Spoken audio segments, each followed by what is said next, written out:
Very important rule ఏంటంటే 5 కిలోమీటర్ల లోపు మాత్రమే. అప్పుడు మీరు ఉదాహరణకి హన్మకొండ అనుకో, హన్మకొండ ఫ్రెండ్స్ అని పెట్టేసుకోండి, ఎంఎన్ఎస్ హన్మకొండ ఫ్రెండ్స్, అక్కడి వరకే. అయితే ప్రతి ఒక్కరూ తప్పనిసరిగా తెలిసిన వాళ్ళు మాత్రమే ఆ గ్రూప్లో ఉండాలి. నెలలో 2 సార్లకు తగ్గకూడదు. ఎప్పుడో నెలకు ఒకసారి కలితే అది జిల్లా కమిటీ అయింది. సో 2 సార్లు తప్పనిసరిగా టీకైనా కలవాలి మీరు. అత్యధికంగా 20-25 మంది దాటకూడదు ఆ గ్రూప్లో. 20-25 లాస్ట్ అన్నమాట. మహా అంటే ఒక 10 కుటుంబాలు దాటకూడదు, 10 ఫ్యామిలీస్ దాటకూడదు.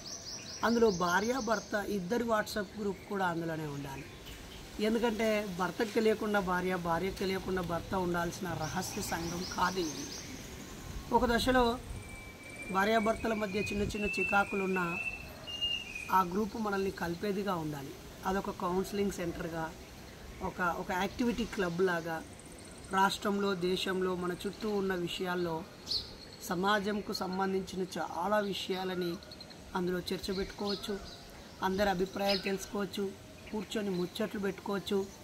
ఎవరో ఒకరి ఇంట్లో ఛాయ్ తాగుతూ 10 మంది కలిసి మీ గ్రూప్ సమావేశాన్ని పెట్టుకోవచ్చు. సమావేశం కాదు, కలవడం అంతే.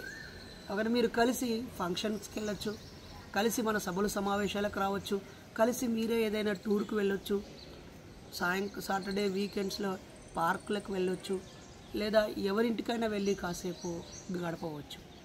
చాలామంది ఒంటరిగా ఫీల్ అవుతున్నారు. భార్య ఒక ఐడియాలజీ, భర్త ఒక ఐడియాలజీతో ఉండి వాళ్ళిద్దరి మధ్య తగులాటకే సమయం పోతుంది తప్ప కలిసి అన్యోన్యంగా ఉండడానికి అవకాశాలు ఏర్పడట్లేదు. సో ఈ క్లబ్బు ఎంతో అన్యోన్యతనిస్తుంది.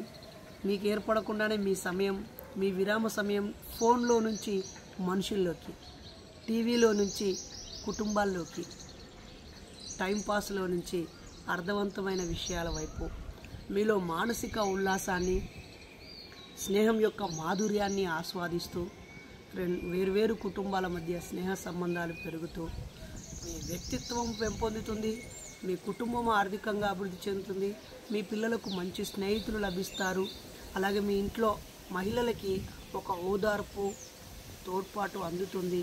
అలాగే మీకు మీరు ఉత్తేజం పొందడానికి ఇది ఎంతో ఉపయోగపడుతుంది. కాబట్టి 5 కిలోమీటర్ల పరిధిలో 20-25 మంది కలిసి మీరు ఫ్రెండ్స్ వాట్సాప్ గ్రూప్ పెట్టేసుకోండి. అలాగే ఎంఎన్ఎస్ మీ ప్రాంతపు ఫ్రెండ్స్ క్లబ్ అని స్టార్ట్ చేసుకోండి. అందులో మీరందరూ యాక్టివిటీ అవ్వండి. మీ క్లబ్కి ప్రెసిడెంట్, సెక్రటరీని, లేడీస్ని లేదా చిల్డ్రన్నే పెట్టండి. ప్రెసిడెంట్గా లేడీని పెట్టండి, సెక్రటరీగా యూత్ని కానీ చిల్డ్రన్ కానీ పెట్టండి. ఆ తర్వాత అదే ఎంతో మార్పునిస్తుంది ఫ్రెండ్స్. అలా ఏ ఫ్రెండ్ సర్కిల్ అయితే 20-25 మందితో మీరు 1-2 సమావేశాలు అవుతారో, నేను ఆల్ ఆఫ్ సడన్గా ఆ ఫ్రెండ్స్ క్లబ్ విజిట్ చేస్తాను. వాళ్ళతో ఒక రోజంతా గడుపుతాను, వాళ్ళకి ప్రత్యేక బహుమతులు ఇస్తాను.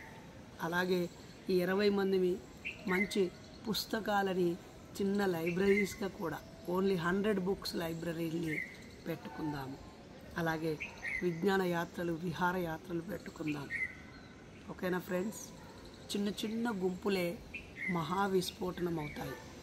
మరి ఎక్కడికక్కడ నాలాంటి వాళ్ళు ఎవరు లేరు, మా చుట్టూ నేను ఒక్కనే ఉన్నాను అనే నిరాశ, నైరాశ్యం నుంచి, ఓ నాకు క్లబ్ ఉంది, నాకు యాక్టివిటీ ఉంది, నువ్వు ఎక్కడికన్నా వెళ్తే హాయిగా ఇదిగో మా అక్క, ఇదిగో మా చెల్లి, ఇదిగో నేను నేచర్లో వచ్చాను, నేను పలానా ఊరిలో ఉన్నాను, నేను చూడదగ్గ ప్రదేశం చూశాను, మీ కళ్ళతో చూసినవి, మీ మెదడుతో ఆలోచించినవి, మీతో మీరు అనుభవించినవన్నీ మీ వాళ్ళందరికీ షేర్ చేసుకోవడానికి ఎంతో ఉపయోగపడుతుంది. మరి దానికి త్వరలోనే ఈ క్లబ్బులన్నీ అయ్యాక మంచి పేరు కూడా డిసైడ్ చేస్తాను. ఓకేనా? మరి ఇప్పుడైతే ఒక విత్తనం మొలకెత్తనివ్వండి, మీకు ఒక ఆలోచన ఇస్తున్నాను. Get ready friends. మీ ప్రాంతంలో మీ చుట్టూ అందుబాటులో ఉండేవాళ్ళు, ఓన్లీ వాట్సాప్లోనే ఉండేవాళ్ళు వద్దు, ఫిజికల్గా టీ తాగడానికి వచ్చేవాళ్ళు. ఓకేనా? అవసరమైతే ఎంఎన్ఎస్ టీ క్లబ్ అని పెట్టుకున్నా పర్వాలేదు, టిఫిన్ క్లబ్ అని పెట్టుకున్నా పర్లేదు, పేరులో ఏముంది ఏదైనా పెట్టుకోండి. ఓకేనా? ఈ ఆలోచన మీకు అర్థమైందా? నేను ఇది జ్ఞానగృహ సందర్శన పేరుతో ఇప్పటివరకు 100కు పైగా ఇల్లు విజిట్ చేశాను. ఏప్రిల్ 14 తర్వాత ఒక 50 వరకు విజిట్ చేశాను. మామూలు విజిటింగ్ కాదు. వాళ్ళు ఆర్థికంగా ఎలా ఎదిగారు, వాళ్ళ విద్యాపరంగా ఎలా ఉన్నారు, కుటుంబం ఏ సమస్యలతో ఉంది, భార్యాభర్తల అన్యోన్యత ఎలా ఉంది, వాళ్ళ మధ్య అభిప్రాయ భేదాలు ఎలా ఉన్నాయి, సమస్యలు ఎలా ఉన్నాయి, అసలు వాటిని ఎలా అధిగమించారు, వాళ్ళ బ్యాడ్ ఏంటి, వాళ్ళ గుడ్ ఏంటి, వాళ్ళ అచీవ్మెంట్స్ ఏంటి, వాళ్ళ కోరికలు ఏంటి, చాలా విషయాలు. అసలు బుద్ధుడు సమాజం అంతా పర్యటించి సమాజంలో దుఃఖం ఉంది, దానికి నివారణ ఉంది, దానికి మార్గం ఉంది అని చెప్పినట్టుగా నేను సుజాత చాలా లోతుగా సమాజాన్ని అధ్యయనం చేసే అవకాశం వచ్చింది మిత్రులారా. ఇది ఇంకా కొనసాగుతూ ఉంటుంది. దీంట్లోంచి వచ్చిన ఈ ఆలోచనే ఎంఎన్ఎస్ ఫ్రెండ్స్ క్లబ్. మరి స్టార్ట్ చేసేయండి. అది ఎన్నో ఉన్నతమైన లక్ష్యాలను చేరుతుంది, తప్పకుండా చేరుతుంది. Get ready friends. జస్ట్ మీరు మీ క్లబ్ పేరు మీరు ఏదైనా పెట్టుకోవచ్చు. క్లబ్ పేరు, మీ లోకల్ ప్రాంతం పేరు, అందులో తప్పనిసరిగా ప్రాంతం పేరు అందులో యాడ్ అయ్యి ఉండాలి. మీ పేరు లిస్టు నాకు పెట్టేస్తే నేను మన రిజిస్టర్లో మెన్షన్ చేస్తాను. పలానా ఊర్లో ఉదాహరణకి మన ఎస్ఆర్ నగర్ దగ్గర సందీప్ వాళ్ళది బోరబండ ఫ్రెండ్స్ క్లబ్ ఉంది. తర్వాత ఆల్వాల్ దగ్గర నీలకంఠం అన్న ఫ్రెండ్స్ క్లబ్ ఉంది.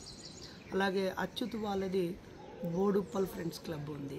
అలాగే శేఖరు, తర్వాత మన్య ప్రశాంత్ వాళ్ళది మేడ్చల్ ఫ్రెండ్స్ క్లబ్ కూడా ఉంది. ఇలా చాలా ఉన్నాయి. ఇవన్నీ మనం మూవ్ చేద్దాం.